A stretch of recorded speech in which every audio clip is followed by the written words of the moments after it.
Olá pessoal, bem-vindos de volta. Agora a gente vai começar a falar um pouquinho das estruturas de decisão na nossa aula 6.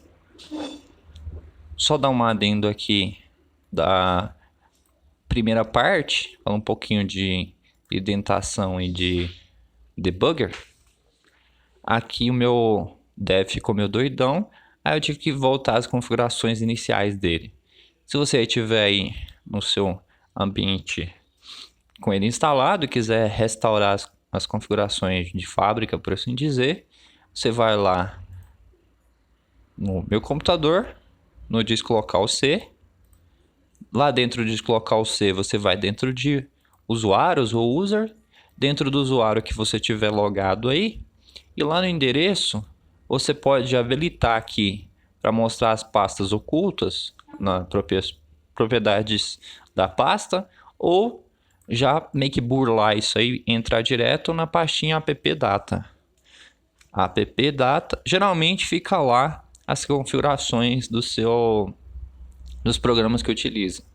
No caso, ali o A é maiúsculo, os dois P minúsculo, o D de data maiúsculo, o resto minúsculo. Você dá um enter que ele vai entrar nessa pasta aí. No caso do dev, está nessa running aqui. A gente tem uma pastinha chamada dev.cpp.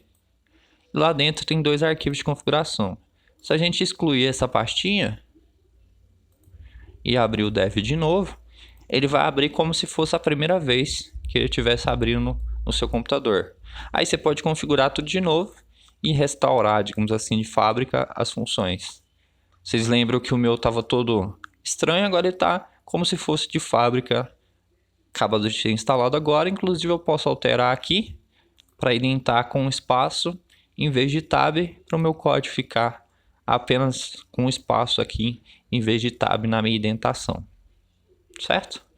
Voltar agora para a aula de fato, fechar esse carinha aqui, desligar essa máquina virtual. É interessante para quem quiser dar uma olhadinha aí no VirtualBox, ele ajuda aí para quem quiser testar vários ambientes. Por exemplo, eu tenho um ambiente Windows aqui, mas você pode instalar ambiente Linux dentro do Windows, lá instalar a sua máquina virtual no VirtualBox e utilizar qualquer sistema aí bem tranquilamente, certo? Qualquer dúvida podem me mandar mensagem ou pedir uma ajuda aí. Agora a gente vai falar um pouquinho sobre a estrutura de decisão, que a gente consegue comparar duas propriedades aí. Só relembrando a indentação, é importante você indentar o seu código para facilitar. Por exemplo, aqui eu consigo ver quem manda em quem, ou quais testes vão ser feitos primeiros. Aqui começando, eles são todos alinhados, e eu consigo ver que esse código aqui embaixo depende do lado de cima. Ele vai passar por vários testes para chegar nesse que está embaixo. Essa estética de tudo reto fica muito complicado de ser lido. Já a estética aqui com os espaços facilita bastante para a gente analisar. Facilita aí na manutenção e para você e outras pessoas ler o código. Aqui, por exemplo, um código tudo reto fica complicado de ler, e aqui com a indentação facilita. Por enquanto a gente só tem printf e scanf, mas agora com as estruturas de decisão a gente vai começar a incrementar aqui o nosso código e já vai ter vários outros níveis de código aqui, que um depende do outro e tem que ficar um pouquinho mais para frente indentado. Nesse caso, as estruturas de decisão é para tomada de decisão de fato, ou fazer uma ali também chamada estrutura de seleção, escolher por qual caminho você vai, qual bloco de código ou grupo de ações ali a gente vai ser executadas em função de um teste que a gente decidiu, que a gente analisou. Por exemplo, aqui, se eu tiver R$20 sobrando, eu vou ao cinema. A gente está analisando nesse caso se a pessoa tem R$20 sobrando. Se tiver, vou ao cinema. Se não tiver, não vou ao cinema. Acaba criando aí uma expressão lógica para analisar quantos reais ele tem ali sobrando. Se tiver 20, depende qual vai ser meu teste. Se eu fizer exatamente 20, ele vai no cinema. Aí depende. Se eu tiver mais de 20, ele continua indo no cinema ou não. Depende como eu criar a minha expressão lógica. Por exemplo, eu posso fazer Se ele tiver 20 ou mais, ele vai no cinema. Se ele não tiver esses 20 aí, tiver menos de 20, ele fica em casa. Nesse caso aí, todas as decisões que eu tomar vão ser em função do retorno da minha expressão lógica. No caso ali, o que teve de resultado. Se foi verdadeiro ou se foi falso na minha análise lá. Ou seja, o verdadeiro seria um sim para a pergunta, para a análise que eu estou fazendo. E o falso lá seria que não conseguiu ou não foi verdadeiro o teste que eu estou sendo analisado. Com isso, a gente tem um exemplozinho aqui de uma piadinha, utilizando a lógica aí. No caso, a mãe pede para o filho ir no supermercado e, olha lá, filho, vá ao supermercado e traga uma garrafa de leite. Se eles tiverem ovos, traga 6. O menino volta do supermercado com 6 garrafas de leite. A mãe, provavelmente exaltada, pergunta: por que você trouxe 6 garrafas de leite? O menino calmamente responde: porque eles tinham ovos. Ou seja, o teste ali da mãe ficou dúbio. Por isso é interessante, ou melhor, é importante, muito importante, na hora de a gente definir o nosso teste, de organizar ali direitinho para não ter respostas ou resultados ali que a gente não esperava. No caso, o teste que a mãe fez, inicialmente era para o menino ir no supermercado, no mercado ali, e trazer uma garrafa de leite. Beleza. Verificar se eles tinham ovos. Se eles tivessem ovos, trazia 6. Aí ficou dúbio, 6 o quê? 6 ovos ou 6 garrafas de leite? O filho lá entendeu que era 6 garrafas de leite. Por isso que ele trouxe as 6 garrafas, em vez de apenas uma. Para as estruturas de decisão, a gente utiliza geralmente operadores relacionais, lógicos ou a combinação de ambos. Os relacionais que a gente relaciona uma coisa com a outra. Por exemplo, de maior, menor, maior igual, menor igual, igualdade ou diferença. Aqui no caso, na linguagem C, o maior é o sinal de maior, de menor o inverso. Aqui, os que têm igual, você coloca o igual depois do sinal. No caso, maior ou igual, coloca o maior depois do igual. O de menor, menor depois do igual. O de igualdade aqui, que o pessoal costuma errar às vezes, é colocar apenas um igual. Mas apenas um igual é de atribuição, não é de comparação entre valores de igualdade. O diferença é uma exclamação igual. Pode ser estranho no início, mas se acostuma com ele aí rapidamente. Os resultados que a gente aqui tem dessas comparações, dessas relações entre os valores, é de verdadeiro ou falso. Já que a gente não tem um valor booleano no C, a gente tem apenas inteiro, char, float, por exemplo. A gente pega esses dois valores aqui para utilizar de base. Se o teste retornar 0, quer dizer que foi falso. Isso o C entende como 0 como falso e 1 como verdadeiro. Ou seja, no teste ali, 1 ou qualquer outro valor diferente de 0 é verdadeiro e o 0 lá para ele é falso. Aqui a gente tem alguns exemplos. De maior que, por exemplo, 3 é maior que 3? Não, então falso. 10 é menor que 20? Sim, então verdadeiro. 32,5 é maior ou igual a 5,7? Sim, então verdadeiro. 4 é menor ou igual a 2? Falso. A é igual a G? No caso aqui, aspas simples para reconhecer como letra, os dois iguais para verificação de igualdade e os dois aspas simples de novo para falar que é letra. A letra A é igual à letra G? Não, então é falso. Aqui o de diferença, W, a letra W é diferente da letra R? Sim, então verdadeiro. Para quem tiver dificuldade em reconhecer esses dois aqui, o de maior seria o aberto para quem é maior e o menor é o inverso. Ou melhor, segue a mesma ideia, só que você coloca o contrário. A boca fica para o lado que é maior. Como a boca está primeiro, então é maior que o outro cara lá. O maior daqui e o menor de cá. Então, maior que. E o outro é o inverso. Seria aqui o menor que, o maior que teoricamente estaria do outro lado. A gente tem inicialmente esses relacionais e agora os operadores lógicos. Lógico que a gente utiliza aí para comparar as expressões aí conectar elas às relacionais ou comparação lógica de fato. A gente tem o e, a gente viu um pouquinho na tabela verdade, o ou e o negação ali, o não, que inverte o valor que a gente está comparando. Aqui a gente tem uma frase com duas questões para ser analisada. A primeira, se fizer sol, e se eu tiver roupa de banho, eu vou à praia. No caso, a primeira, teste se fizer sol. O segundo, se eu tiver roupa de banho, o que está ligando os dois é um e, o operador lógico que está ligando os dois é e, e o resultado para ser feito aí, caso isso for verdadeiro, é ir à praia. Ou seja, está analisando essas coisinhas aí, essas condições. A primeira condição, se fizer sol, que pode ser verdadeiro ou falso.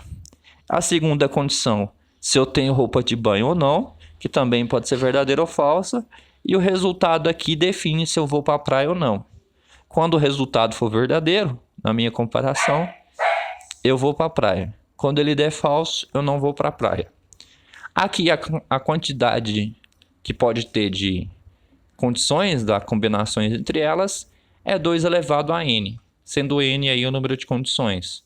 No nosso caso, a gente tem 2 condições, aí no caso, 2 elevado a 2, que dá 4.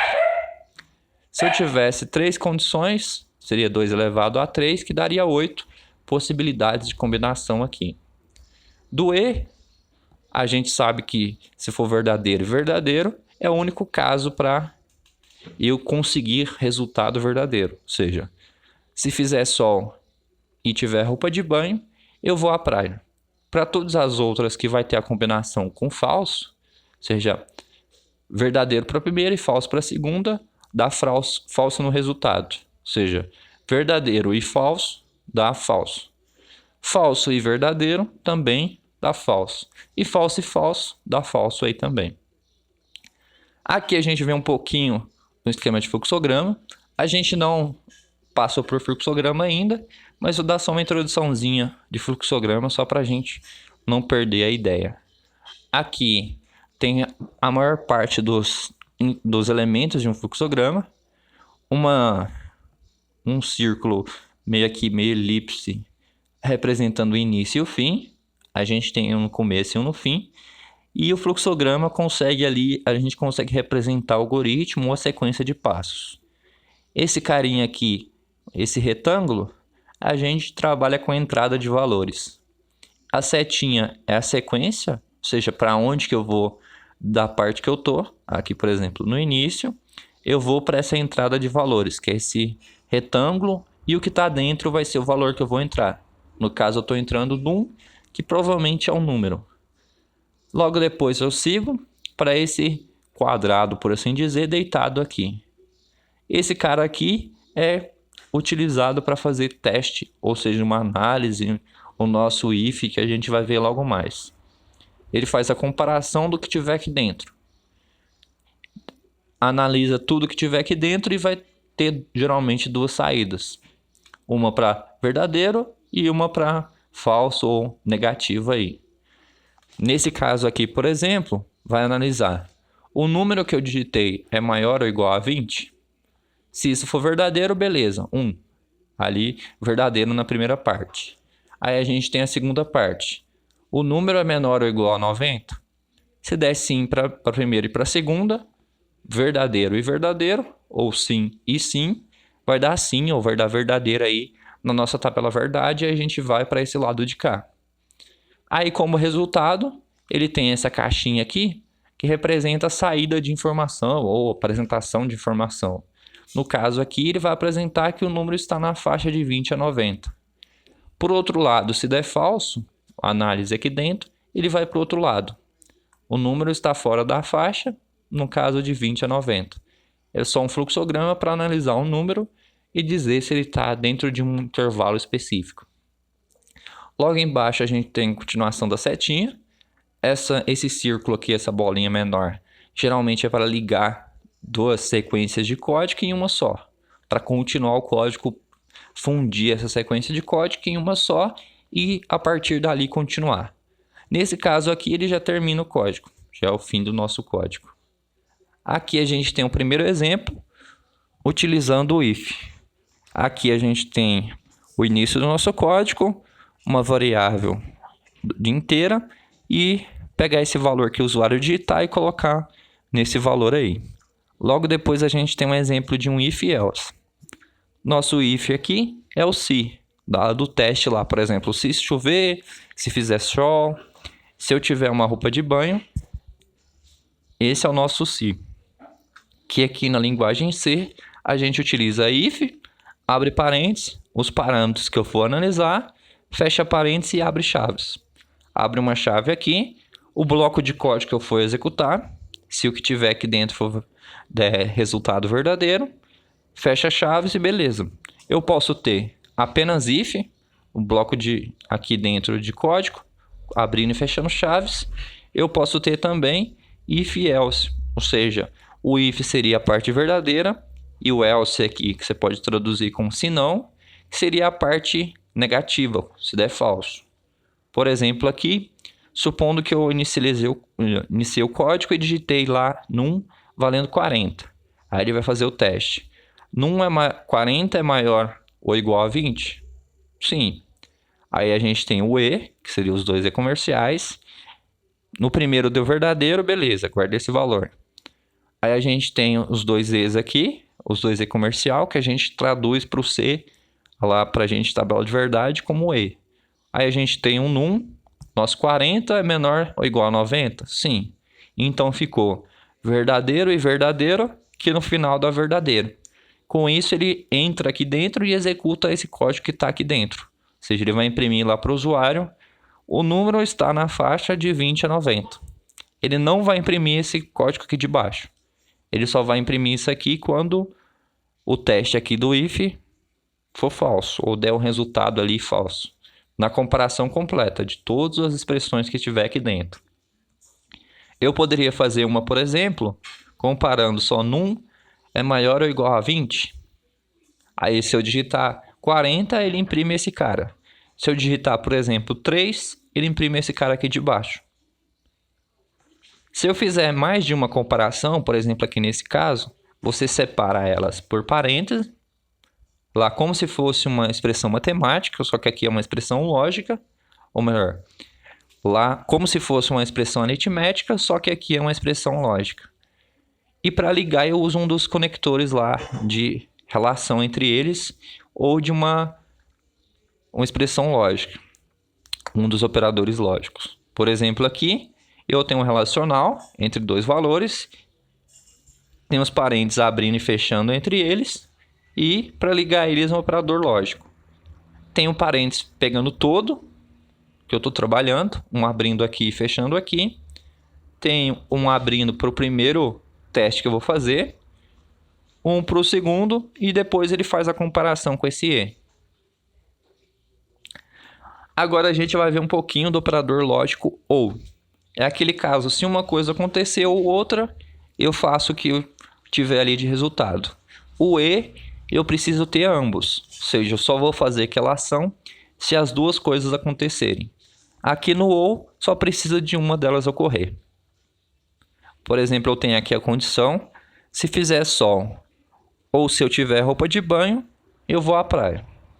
Nesse caso, apenas uma das duas precisa ser verdadeira para eu ir para a praia. No caso, a primeira condição pode ser verdadeira ou falsa. Aí eu crio minha tabela verdade, se eu quiser aqui, para analisar direitinho. E eu tenho as opções. Se fizer sol e eu tenho roupa de banho, então vou para a praia. Fez sol, mas eu não tenho roupa de banho, mesmo assim eu vou para a praia, por causa do ou. Aqui no caso, não fez sol, mas eu tenho roupa de banho, então eu vou para a praia. Nesse caso aqui, eu não fez sol, nem tenho roupa de banho, então não vou para a praia. Se eu voltar no anterior, nesse caso aqui, fez sol e eu tenho roupa de banho, então eu vou para a praia. Como é E aqui, só essa que vai ser verdadeira. Eu preciso que as duas sejam verdadeiras para eu continuar. Todas as outras aqui tem pelo menos uma falsa, então verdadeiro e falso vai dar falso. Ou falso e falso dá falso também.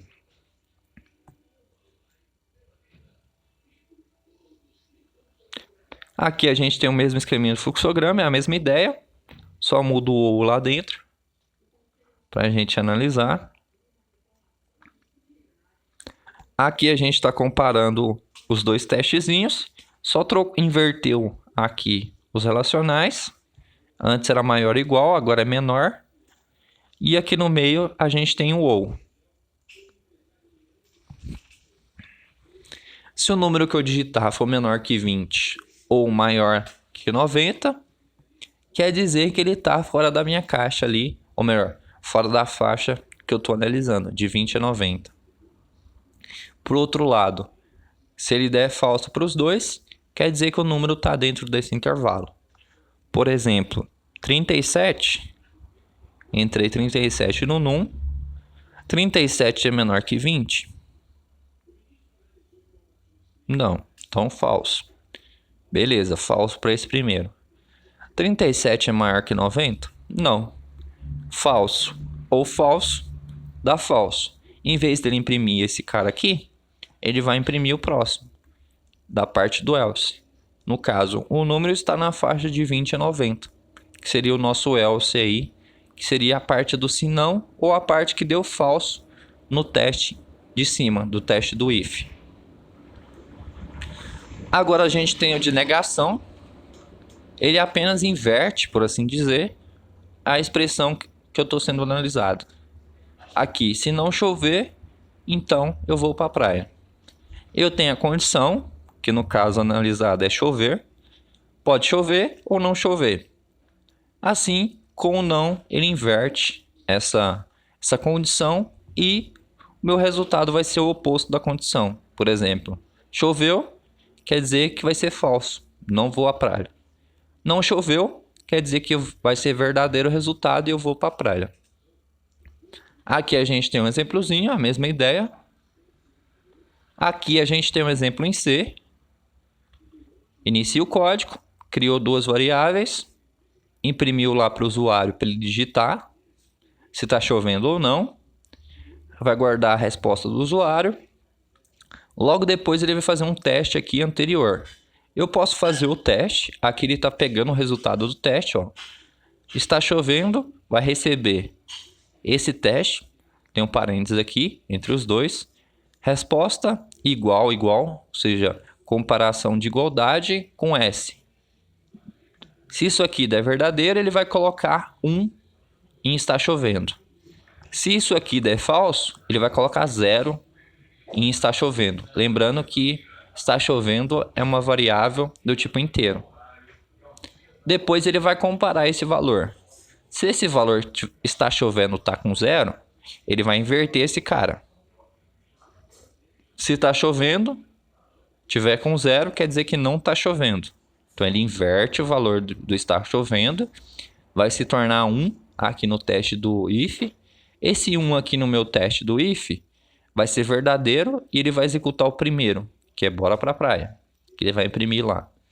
Se está chovendo tiver com 1, quer dizer que a resposta lá do meu usuário foi S, quer dizer que está chovendo. Então é sim. Então ele vai inverter esse 1 e vai se tornar 0. Aqui, lembrando que a gente tem uma exclamação aqui de negação, vai se tornar 0 nesse teste aqui, e ele não vai executar esse primeiro bloco de código. Ele vai imprimir, vamos jogar paciência, ou seja, está chovendo, então vou jogar paciência. A gente pode alterar esse código, só copiar ele aqui, copiar esse código, colar ele aqui num novo arquivo de texto, chamar ele de d.c. Colar esse código, dar um zoom aqui para vocês conseguirem ver. Fechar esse cara aqui em cima, apagar esse aqui. Começar a colocar ele bonitinho aqui. Resposta, printf. Nesse caso agora, eu não vou utilizar o está chovendo. Mas façam um teste aí com ele. Manda imprimir o valor que pega dele lá de resultado. Aqui meu scanf não está reconhecendo direitinho, por causa que eu copiei do PDF, então eu tirei as aspas duplas. Descendo aqui, tem o meu testezinho, deixar ele continuando. Aqui tem o printf, aqui tem o else aqui, beleza, aqui tem o próximo. Vou apagar essa linha aqui também. E aqui eu tenho o finalzinho do meu código. O return aqui ele jogou para fora. Vou jogar ele aqui no lugarzinho dele certo aqui. Apagar essa linha em branco. Beleza. Eu não estou usando o está chovendo. Eu posso fazer um teste igual estava. Ou eu posso fazer um teste direto. Eu não tenho esse está chovendo agora. Eu vou apagar ele e comparar resposta. Opa. Resposta igual a S. O que será que vai acontecer? Se eu colocar o include aqui em cima, para incluir a biblioteca lá, stdio, que a gente precisa, ele vai inicializar. Se a resposta for igual a S, ou seja, se o que o usuário digitar for igual a S, e eu inverter, ele vai imprimir bora para a praia. Tá certo? Vamos compilar e executar esse cara aqui. Aqui um GCC, o nosso código D, e eu vou salvar ele como D, -O ali para escolher um nome de arquivo para salvar. Eu vou salvar ele como d.bin. Vou executar o d.bin. Vou colocar o S. Tá chovendo. Então, vou jogar paciência. Agora eu vou colocar um N, falar que não tá chovendo. Então, bora para a praia. Esse esqueminha aqui, eu posso simplificar. Vou tirar esse negação aqui. Vou apagar os parênteses duplos. Não vou precisar deles agora. E vou colocar o inverso aqui. Em vez de igualdade, eu vou colocar diferença. Vai ter o mesmo resultado. Compilar esse cara. Executar ele com S. E executar ele aqui com o N. Nesse caso aqui de comparação, eu tenho, digamos, algumas coisinhas a mais para ser analisada. Por exemplo, o que acontece se eu digitar qualquer outra letra diferente de S e N? Nesse teste que eu estou fazendo aqui, qualquer coisa diferente de S, ele vai responder bora para a praia. Inclusive S minúsculo. Por exemplo, S minúsculo para ele é qualquer outra coisa dizendo que não está chovendo. Segundo a minha lógica ali, então bora para a praia. Ou, por exemplo, um P maiúsculo é bora para a praia. Se eu colocar, inverter isso aqui para N, agora eu preciso colocar igual para falar que não está chovendo, então bora para a praia. Ele vai falar para eu ir para a praia só se eu digitar um N maiúsculo. Compilar ele aqui e executar. Se eu colocar um S minúsculo, ele vai falar para jogar paciência. Quer dizer que não recebeu o N que ele esperava. A gente está comparando se ele está recebendo um N maiúsculo. Se eu digitar o N maiúsculo, quer dizer que beleza, bora para a praia. Se eu digitar o S, continua jogando paciência. Certo?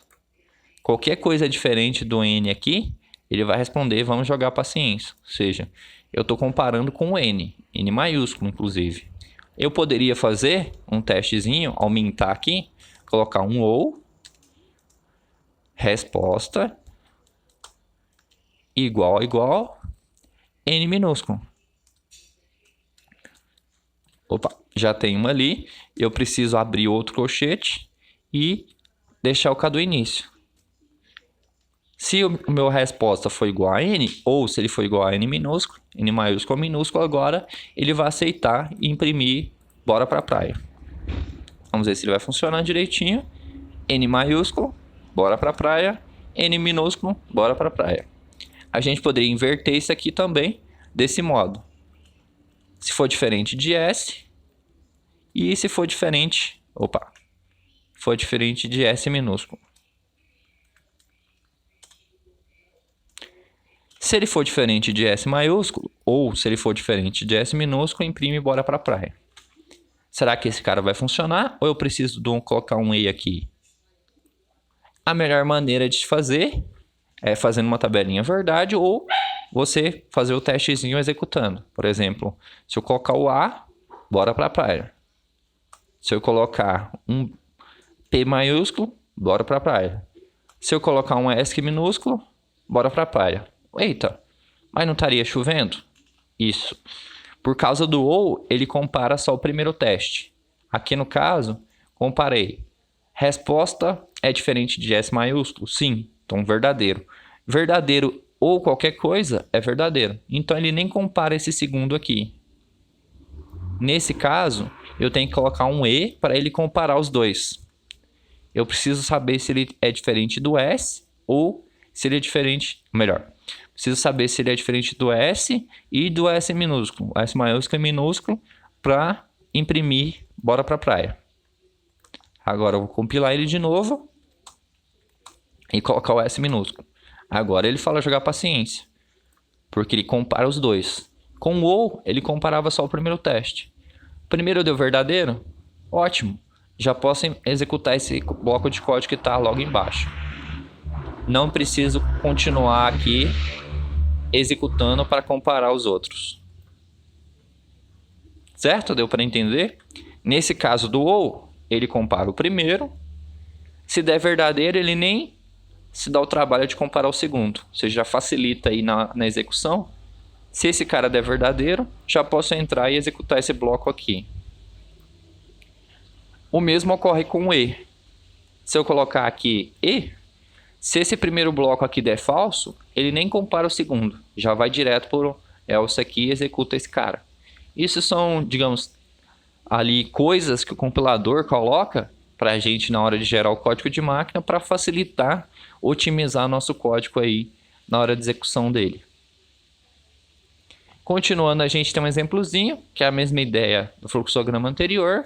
O que muda, está mudando aqui dentro, é só a comparação que a gente está fazendo. Aqui a gente tem alguns exemplos incorretos. O primeiro ali é o mais clássico deles, do igual. Colocar apenas um igual. Esse é apenas um igual é de atribuição, não é de comparação. Para resolver, a gente teria que colocar dois iguais. Aí sim ele estaria fazendo a comparação de A, se A é igual a B. O segundo aqui é uma atribuição, ou seja, é uma expressão aritmética somando A com B. Não é uma expressão lógica. Você poderia trocar isso aqui, por exemplo, se quisesse comparar se A é maior que B ou se A é igual a B. Coisa do tipo. Aqui a gente tem um exemplo de uma expressão lógica correta, comparando ali vários valores. No caso, comparo primeiro se A é maior que B, depois ele compara se A é maior que C, e depois se B é diferente de C. Pega o resultado desses três caras aqui e faz um e entre eles. Se todos eles derem verdadeiro, essa expressão aqui vai ser verdadeira e ele vai executar o bloco de código que tiver aqui dentro. Se qualquer uma dessas aqui der falso, ele vai executar o else. Isso se tiver um else. Não é obrigatório ter um else nos seus testes aí. Esse outro exemplo aqui de baixo tem um achou. Geralmente a gente utiliza aí como, teoricamente, uma variável booleana, mas como a gente não tem variável booleana no C, a gente coloca uma variável inteira lá e utiliza ela como flag. Por exemplo, aqui achou pode ser um algoritmo aí para procurar se um número que a gente está lá buscando está presente em alguma coisa, numa lista de valores, ou se o valor que a gente está buscando lá é primo, por exemplo. Se ele for primo, a gente pode atribuir um valor específico para esse cara aqui e no final testar ele aqui, por exemplo. Lembrando que para o C, o valor que tiver na variável lá, por exemplo aqui, se achou tiver valendo 0 e eu testar if achou valendo 0, vai ser falso. Se tiver valendo qualquer outra coisa, 1 por exemplo, 50, o achou vai ser verdadeiro para o C. Agora, comparando esse aqui, ele vai comparar a negação do achou. Primeiro teste, por exemplo, achou está valendo 0. E eu inverter o valor do achou, vai se tornar verdadeiro. Se achou, por exemplo, estiver valendo menos 10, que é verdadeiro para o C, vai inverter esse valor e vai se tornar falso lá para o meu teste do if. Certo? Aqui a gente tem uma tabela verdade, utilizando duas propriedades ou preposições aí para ser analisada, sejam elas quais forem. A gente tem as opções delas de ser verdadeiro ou falso, a parte do e aqui embaixo o resultado. A e B, para a gente trabalhar lá no C. Se for verdadeiro e verdadeiro, a gente tem verdadeiro. Se fossem 3, precisava dos 3. Se fossem 4, Precisava dos 4 ser verdadeiro para dar verdadeiro no final. Todas as outras são falsos. Do ou é o oposto, quase. A gente tem A ou B. Eu preciso de um deles pelo menos ser verdadeiro, para o meu resultado que está embaixo ser verdadeiro. No caso aqui, só vai dar falso quando os dois forem falsos. A gente tem a negação da primeira, no caso aqui inverter o verdadeiro virou falso e o falso se tornou verdadeiro. E para o B aqui a mesma coisa. Aqui a gente tem alguns exemplos. No caso, primeiro teste aqui, 4 é maior que 3, verdadeiro. Aí a gente tem um E. Antes de fazer esse E, a gente faz a segunda parte. Aqui a letra A é diferente da letra B. Tá faltando uma aspa simples aqui, eu vou colocar lá, corrigir esse erro para vocês. Eu deixei passar aqui. Comparando agora. A primeira parte deu verdadeiro e a segunda parte, letra A, é diferente da letra B? Sim, então verdadeiro com verdadeiro dá verdadeiro, comparando com o E aqui. O próximo, num igual a 10. Num, ou melhor, 10 é menor que 0? Não, então falso. Ou 10 é maior que 100? Falso. Falso ou falso dá falso no resultado final. Agora a gente tem valor para testar.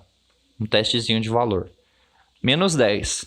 Se eu comparar apenas valor, por exemplo, colocar lá if, abre parênteses, fecha parênteses, valor, lá dentro, ele vai comparar esse valor. Inicialmente menos 10, sem o exclamação aqui, ele vai dar verdadeiro. Mas como eu coloquei o exclamação, que inverte o valor, a negação aí inverte o valor do valor, ou melhor, inverte a condição, que nesse caso é valor. Ela estava verdadeiro inicialmente, nessa parte aqui superior, mas quando fizer esse aqui, ele vai inverter e se tornar falso, como resultado lá para a gente analisar. Na próxima parte a gente vai ver, desmembrar um pouquinho desses caras. A gente tem ali estrutura de decisão simples, composta, e tem um operador ternário. A gente tem as aninhadas ou encadeada aí, que tem vários em sequência. E tem outro carinha ali interessante de múltipla escolha para a gente trabalhar. Muito obrigado pela atenção nessa primeira parte e até a próxima.